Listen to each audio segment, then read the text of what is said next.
أعوذ بالله من الشيطان الرجيم. بسم الله الرحمن الرحيم. رب اشرح لي صدري ويسر لي أمري واحلل عقدة من لساني يفقه قولي. اللهم لا سهل إلا ما جعلته سهلا وأنت تجعل الحزن سهلا إذا شئت. يا معلم آدم علمنا ويا مفهم سليمان فهمنا. اللهم أخلصنا بوجهك الكريم. اللهم بارك لنا في أوقاتنا. اللهم زد في زد. اللهم وفقنا لما تحب وترضى. اللهم إنا نعوذ بك من سوء الفتن. اللهم اختم بالصالحات أعمالنا. آمین.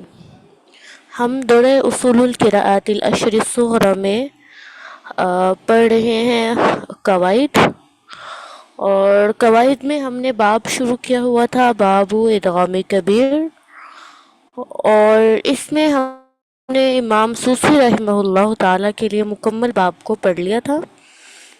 پھر ہم نے اس باب کا دوسرا حصہ شروع کیا تھا کہ ان لوگوں کے لیے ادغام کا بیان جو سوسی کے علاوہ ہیں، اور اس میں بھی ہم نے مثلین فی کلمہ میں 11 مواقع پڑھ کر اس ٹاپک کو کور کر لیا تھا۔ آج ہم ہے اسی ٹاپک کے اندر نیکسٹ ٹاپک کہ امام سوسی رحمہ اللہ تعالیٰ کے علاوہ قرآن کا ادغام، لیکن یہ ادغام ہے ادغام کبیر مثلین فی کلمتین۔ اس دن ہم نے فی کلمہ کو ڈسکس کیا تھا، یہ ہے فی کلمتین۔ اس صورت میں 4 مواقع ہیں جن میں ائمہ اشرا کا اختلاف ہے، کل 4 مواقع ہیں۔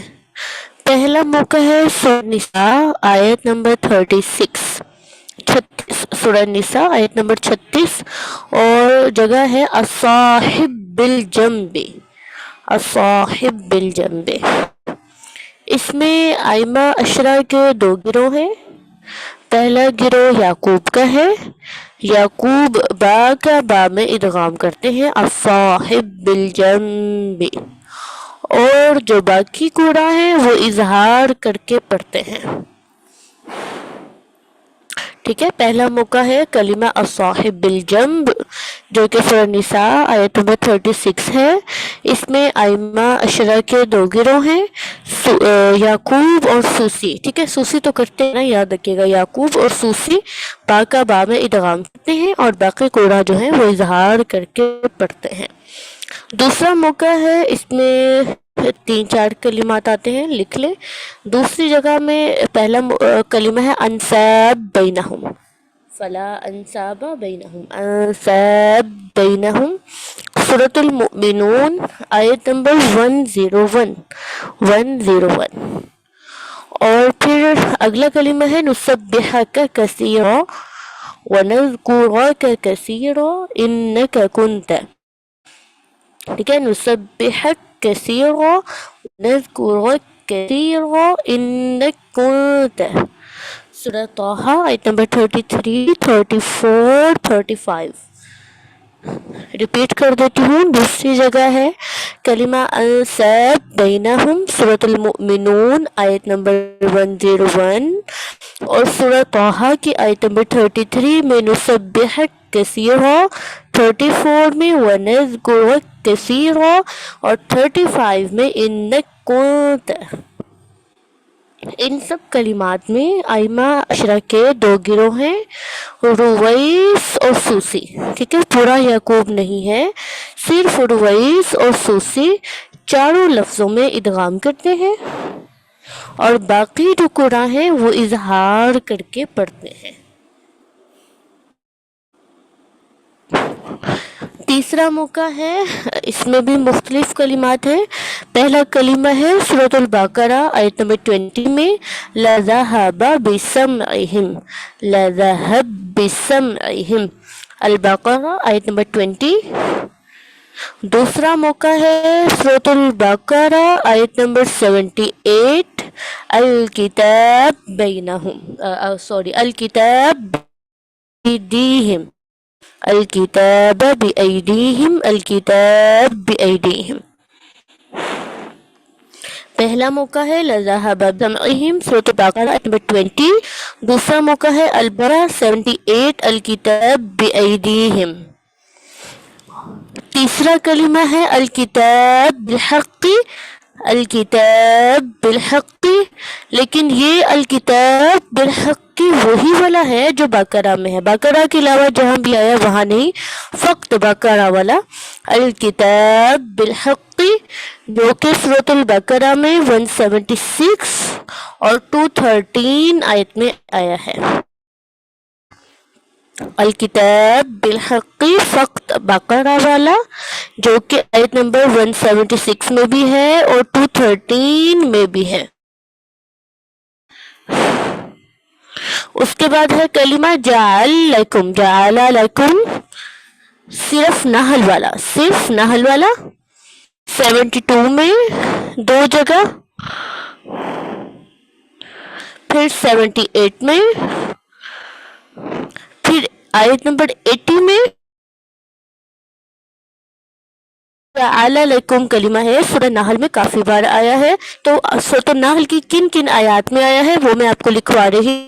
جعل لکم، جعل لکم فقط نحل والا سب سے پہلے یہ آیا ہے آیت نمبر 72 میں 2 بار، پھر یہ آیا ہے نحل میں ہی 74 میں، پھر آیا ہے 80 میں، پھر 81 میں 3 بار، پھر اگلا کلمہ ہے انہو ہوا، انہو ہوا یہ سورہ نجم والا، بس ٹھیک ہے. انہو ہوا وہ والا کلمہ جو سورہ نجم میں ہے، آیت نمبر 43 میں نجم کی ہے، نجم کی 44 میں، 48 میں اور 49 میں. اور اگلا کلمہ ہے قبل لہم، سورۃ النمل آیت نمبر 37. تو میں آپ کو ریپیٹ کر دیتی ہوں، تیسرا موقع تیسری جگہ میں مختلف کلمات میں نے آپ کو لکھوائے ہیں. سب سے پہلے لذہب بسمعہم سورۃ البقرہ آیت نمبر 20، پھر الکتاب بایدیہم البقرہ 78، پھر الکتاب بالحق صرف بقرہ میں یہ 2 جگہ ہے 176 اور 213، پھر جعل لکم صرف نحل والا، نحل میں یہ کہاں کہاں ہے 72 آیت میں 2 بار، 74 80 میں، 81 میں 3 بار اور 82 میں. پھر کلمہ ہے انہو ہوا، یہ صرف نجم والا ہی شامل کرنا ہے، اور نجم میں یہ 43 44 48 اور 49 میں ہے. پھر قبل لہم النمل والا آیت نمبر 37. اب یہ تیسری جگہ کے جتنے بھی کلمات ہیں لذہب بسمعہم، الکتاب بایدیہم، الکتاب حق، جعل لکم، انہو اور قبل لہم، ان تمام کلمات میں ائمہ عشرہ کے 2 گروہ ہوتے ہیں. پہلا گروہ ہے امام رویس کا. امام رویس ان تمام کلمات میں ادغام اور اظہار 2 وجہ پڑھتے ہیں. امام رویس ان تمام کلمات میں ادغام اور اظہار 2 وجہ پڑھتے ہیں.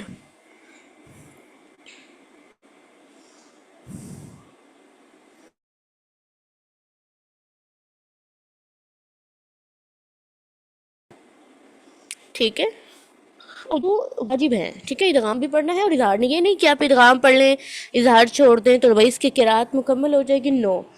دونوں وجوہ ادغام اور اظہار یہ اختلاف واجب سے ہیں. ٹھیک ہے،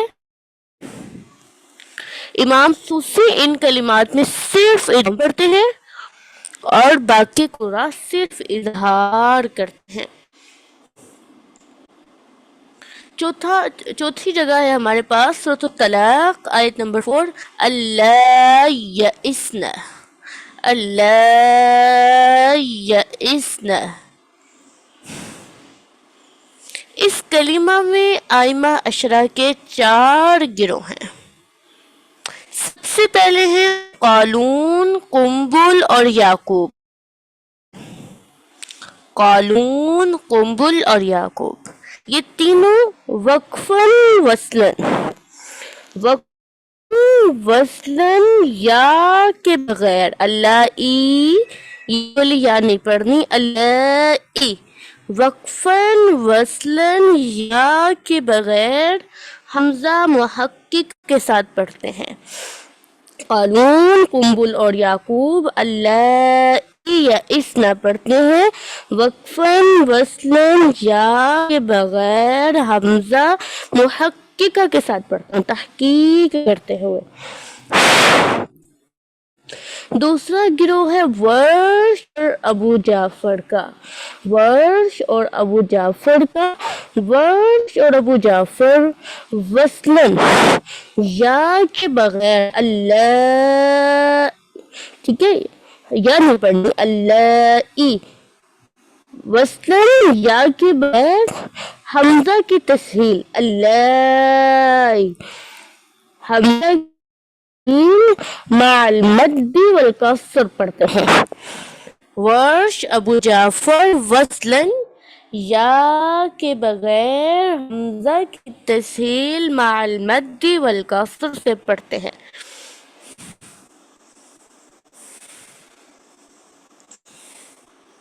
ٹھیک ہے،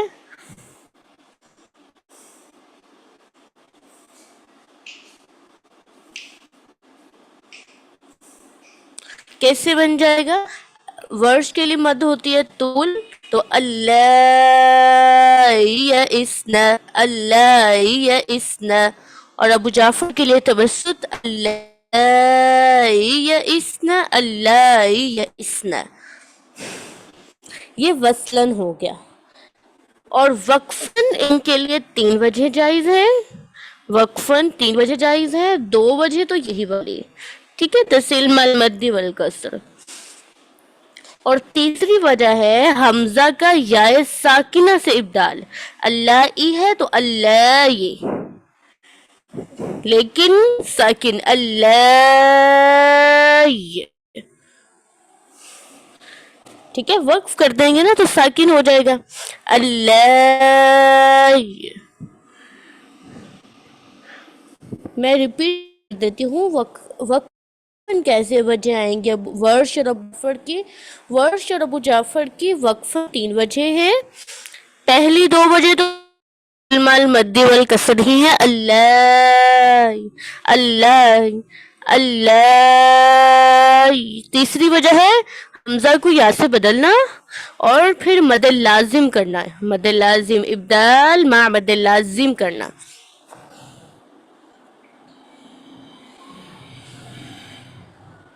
اچھا، یہ ہوگی بات ورش ابو جعفر خان کے۔ تیسرا گروہ ہے بزی کا اور بصری کا، بزی بصری، تیسرا گروہ ہے بزی اور بصری کا۔ بزی اور بصری جو ہیں یا کے بغیر تسہیل مع المد والکسر پڑھتے ہیں، جیسے ورش ابو جعفر پڑھتے تھے، لیکن ان کا گروہ کیوں علیحدہ بنایا وہ ہم دیکھتے ہیں، ٹھیک ہے۔ بزی بصری یا کے بغیر حمزہ کی تسہیل مع المد والکسر پڑھتے ہیں، اور ان کے لیے تیسری وجہ یا کا ابدال بھی ہے، اللہ یئسنا۔ فرق بس یہ ہے کہ ورش اور ابو جعفر کی وقفاً 3 وجہ تھی نا، لیکن ان کی وصلاً وقفاً 3 وجہ ہیں، وصلاً وقفاً 3 وجہ ہی ہیں، ٹھیک ہے۔ اب اس میں تسہیل پڑھنا اور ابدال پڑھنا یہ واجب ہے،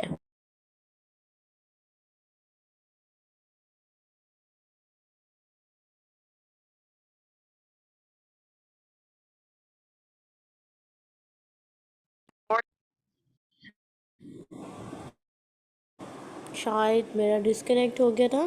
میں یہ بتا رہی تھی، میری آواز آ رہی ہے؟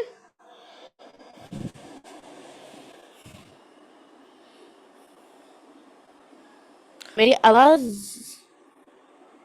آ رہی ہے؟ چلو ٹھیک ہے۔ میں یہ بتا رہی تھی کہ بزی اور بصری کی دونوں وجہ اختلاف واجب سے ہیں، تسہیل پڑھنا بھی واجب ہے اور ابدال پڑھنا بھی واجب ہے۔ لیکن تسہیل کے ساتھ مد کرنا یا کسر کرنا یہ جائز ہے، یعنی کہ آپ صرف مد پڑھ لیں کسر چھوڑ دیں، ٹھیک ہے، یا کسر پڑھ لیں مد چھوڑ دیں، یہ جائز ہے، آپ جو مرضی پڑھ لیں حرج نہیں، لیکن تسہیل پڑھنا واجب ہے، تسہیل اور ابدال دونوں پڑھنا واجب۔ تسہیل کے اندر جو مد اور کسر ہے وہ جائز ہے، دونوں سے جو مرضی ایک وجہ پڑھ لیں۔ تو قالون، قنبل، یعقوب بھی پڑھ لیے، ورش ابو جعفر کا پڑھ لیا، بزی اور بصری کا پڑھ لیا۔ اب ہمارے پاس رہ گئے باقی کیا پڑھتے ہیں؟ حمزہ کو تحقیق سے اللہ، اور حمزہ کے بعد یا کو ثابت رکھ کے اللہ یسنا، ٹھیک ہے، اور حمزہ کا طول ہو جائے گا۔ اچھا،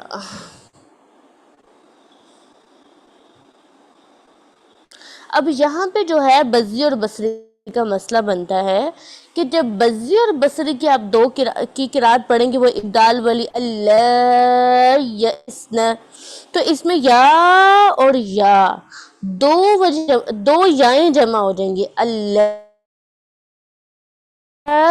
یسنا، ٹھیک ہے، تو اس میں آپ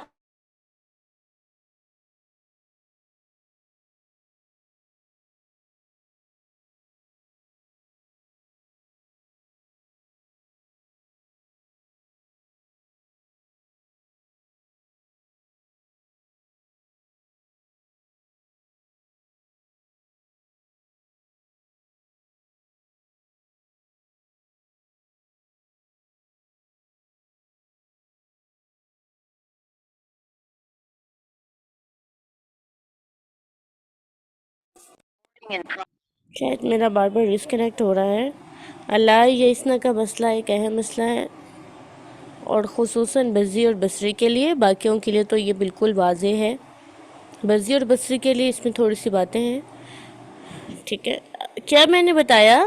میں نے آپ کو یہ بتایا کہ بزی اور بصری کے لیے یا اور یا جب دو اکٹھی ہو جائیں گی تو اس میں ادغام بھی ہے اور اظہار بھی ہے، ادغام بھی ہے اور اظہار بھی، یعنی کہ اللہ یسنا، اللہ یسنا، آپ دونوں کی قرات پڑھ سکتے ہیں، ادغام بھی ہے اور اظہار بھی ہے، ٹھیک ہے۔ تو بزی اور بصری کے لیے 2 وجہ ہوگی تسہیل کے ساتھ اور 2 وجہ ہوگی یا کے ساتھ، تسہیل مال مدی والکسر، اور ابدال میں ادغام بھی کر سکتے ہیں اور اظہار بھی کر سکتے ہیں، اور یاد یہ رکھنا ہے کہ ادغام اور اظہار دونوں واجب وجوہ ہیں، یہ نہیں کہ اللہ یسنا پڑھ دیا اور اللہ یسنا چھوڑ دیا، ایسے نہیں ہے، ادغام اور ابدال بالیا کرتے ہوئے ادغام اور اظہار دونوں واجب ہیں، اور اظہار ادا میں مقدم ہے، ٹھیک ہے، اظہار مقدم ہے، ادغام مؤخر ہے۔ تو اللہ یا اسنا کا ہم خلاصہ کر لیتے ہیں۔ قالون، قنبل اور یعقوب وقفاً وصلاً سیم قرات پڑھتے ہیں، وہ ہے یا کو نہ پڑھنا اور حمزہ پڑھنا تحقیق کے ساتھ۔ ورش اور ابو جعفر وصلاً یا کے بغیر حمزہ کی تسہیل مال مد والکسر سے پڑھتے ہیں، جبکہ وقف کرتے ہوئے ان کے لیے ابدال بالیا مع مد لازم بھی ہے۔ بزی اور بصری کے لیے 3 وجوہ ہیں، بزی اور بصری کے لیے 2 وجوہ ہیں، تسہیل بھی اور ابدال بھی۔ تسہیل کے ساتھ بھی 2 وجہ ہیں مال مدی والکسر، لیکن مد اور کسر جائز ہیں، دونوں میں سے ایک پڑھ لیا تو کافی ہے، دونوں پڑھ لیں سیکھنے کے لیے تو ٹھیک ہے، لا بأس فیہ، کوئی حرج نہیں ہے۔ اور دوسری وجہ ہے یا کا ابدال، یا کا ابدال کرتے ہوئے ادغام بھی ہے اور اظہار بھی ہے، اور یہ ادغام اور اظہار دونوں واجب ہیں، ان کو پڑھے بغیر قرات مکمل نہیں ہوگی، اور اظہار کی وجہ ادغام کی وجہ پر مقدم ہے، اور باقی رہ گئے باقی سارے تو ان کے لیے یا بھی پڑھیں گے اور اس میں حمزہ میں تحقیق پڑھیں گے۔ تو ہم نے کہا تھا ادغام کبیر مثلین فی کلمہ میں 11 مسئلے ہیں، وہ ہم نے لاسٹ لیکچر میں، اور مثلین فی کلمتین میں آج ہم نے کہا 4 مسئلے ہیں، تو چاروں کے چاروں مسئلے ہم نے پڑھ لیے ہیں۔ اب ہمارے پاس ہے ادغام کبیر متقاربین فی کلمتین، ادغام کبیر متقاربین فی کلمتین۔ اس باب کے تحت ہمارے پاس 3 مقامات پر اختلاف ہے۔ پہلا مقام ہے ہمارے پاس والصافات صفا فالزاجرات زجرا، سورہ صافات کی آیت نمبر 1-2۔ والصافات صفا والصافات صفا فالزاجرات زجرا، ٹھیک ہے، والصافات صفا فالزاجرات زجرا۔ پھر ہے فالتالیات ذکرا، سورہ صافات آیت نمبر 3، اور والذاریات ذروا، سورہ ذاریات آیت نمبر 1۔ پہلے مقام میں نے آپ کو 4 کلمات بتائے ہیں، والصافات صفا فالزاجرات زجرا فالتالیات ذکرا اور والذاریات ذروا۔ یہ 4 کلمات ہیں، ان میں ائمہ عشرہ کے 2 گروہ ہیں۔ پہلا گروہ ہے حمزہ اور سوسی کا۔ حمزہ اور سوسی جو ہیں وہ ادغام کر کے پڑھتے ہیں، ٹھیک ہے، بطور قاعدہ تو سوسی کا تھا نا، لیکن حمزہ ایڈ ہو گیا۔ حمزہ اور سوسی تا کا اپنے متقارب میں ادغام کر کے پڑھتے ہیں، اور باقی قراء جو ہیں وہ اظہار کر کے پڑھتے ہیں۔ دوسرا مقام ہے فالملقیات ذکرا، سورہ مرسلات آیت نمبر 5 میں۔ فالملقیات ذکرا، سورہ مرسلات آیت نمبر 5، اور فالمغیرات صبحا، فالمغیرات صبحا، سورہ عادیات آیت نمبر 3۔ ان کلمات میں ائمہ عشرہ کے 3 گروہ ہیں، ان کلمات میں ائمہ عشرہ کے 3 گروہ ہیں۔ امام سوسی تا کا ادغام کر کے پڑھتے ہیں، ٹھیک ہے، آگے زال اور صاد میں امام سوسی ادغام کرتے ہیں۔ امام خلاد ادغام اور اظہار 2 وجہ پڑھتے ہیں۔ سوسی کا صرف ادغام ہے، اور خلاد کا ادغام اور اظہار 2 وجہ ہیں، اور خلاد کے لیے دونوں وجہیں جو ہیں وہ خلاف واجب کی حیثیت رکھتی ہیں، یعنی کہ دونوں وجہ پڑھیں گے تو خلاد کی قرات مکمل ہوگی، اور اظہار مقدم ہے، ٹھیک ہے۔ اس کے بعد باقی قراء جو ہیں وہ اظہار پڑھتے ہیں۔ تیسرا کلمہ ہے بیت طائفتن، بیت طائفتن، سورۃ النساء آیت نمبر 81۔ اس میں ائمہ عشرہ کے 2 گروہ ہیں۔ پہلا گروہ ہے ابو عمر اور حمزہ کا، بصری اور حمزہ کا، یہ ادغام کر کے پڑھتے ہیں، بیت طائفتن، بصری اور حمزہ، اور باقی قراء جو ہیں وہ اظہار کر کے پڑھتے ہیں۔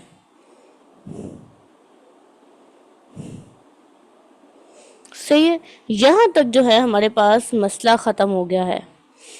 یہاں پر جو ہم نے کہا تھا امام سوسی کے علاوہ جو لوگ ادغام کرتے ہیں ان کے بارے میں ہم پڑھ لیں تو یہ ہمارا ٹاپک یہاں پہ الحمدللہ مکمل ہو گیا ہے، ٹھیک ہے۔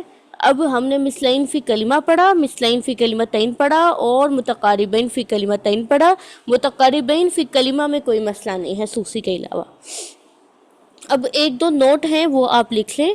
پہلا نوٹ یہ ہے کہ جن کلمات میں امام سوسی کے علاوہ باقی قراء جو ہیں ادغام کرتے ہیں، جن کلمات میں سوسی کے علاوہ باقی قراء نے ادغام کیا ہے، ان کلمات میں اگر مدغم سے پہلے حرف مدہ ہو تو امام سوسی کے لیے تو کسر، توسط، طول 3 وجوہ ہیں، لیکن باقیوں کے لیے صرف طول ہوگا۔ یہ بات بہت اہم ہے۔ جن کلمات میں ادغام ہوتا ہے اور ان میں مدغم سے پہلے حرف مدہ ہو تو سوسی کے لیے تو کسر، توسط، طول آپ تینوں کر سکتے ہیں، لیکن باقیوں کے لیے صرف طول ہوگا۔ جیسے انساب بینہم ہے تو رویس انساب بینہم، صرف طول کریں گے، صرف طول۔ اگر آپ کسر کر کے سوسی کے موافق کر دیں تو وہ سوسی کے موافق نہیں ہوں گے۔ جن کے لیے جہاں جہاں ادغام ہے اور مدغم سے پہلے حرف مدہ ہے سوسی کے علاوہ تو ان کے لیے صرف طول ہوگا۔ اسے مد لازم للادغام کہتے ہیں، اسے مد لازم للادغام کہتے ہیں۔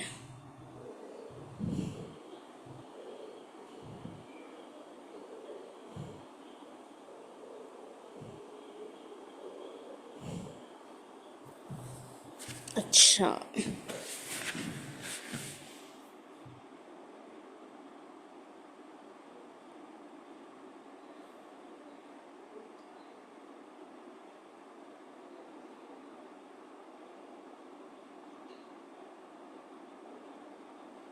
اچھا، اب یہ بھی بات یاد رکھیں کہ ادغام کرتے ہوئے روم یا اشمام جائز نہیں ہوتا. لفظ تمنا کو چھوڑ کے جو باقی کلمات ہیں جہاں بھی آپ ادغام کریں تو وہاں روم اور اشمام جائز نہیں ہوتا.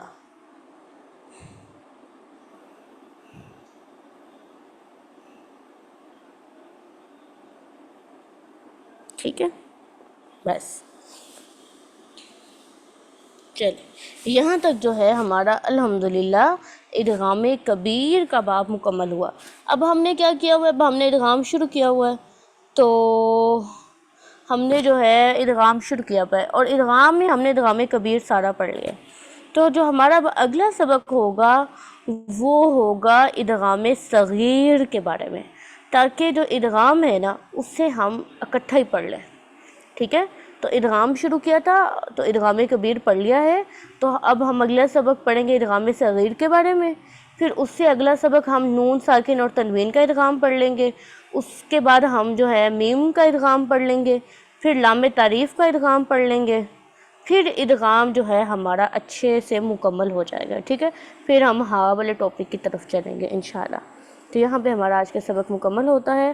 سبحانک اللہم و بحمدک نشہد ان لا الہ الا انت نستغفرک و نتوب الیک. السلام علیکم ورحمۃ اللہ وبرکاتہ.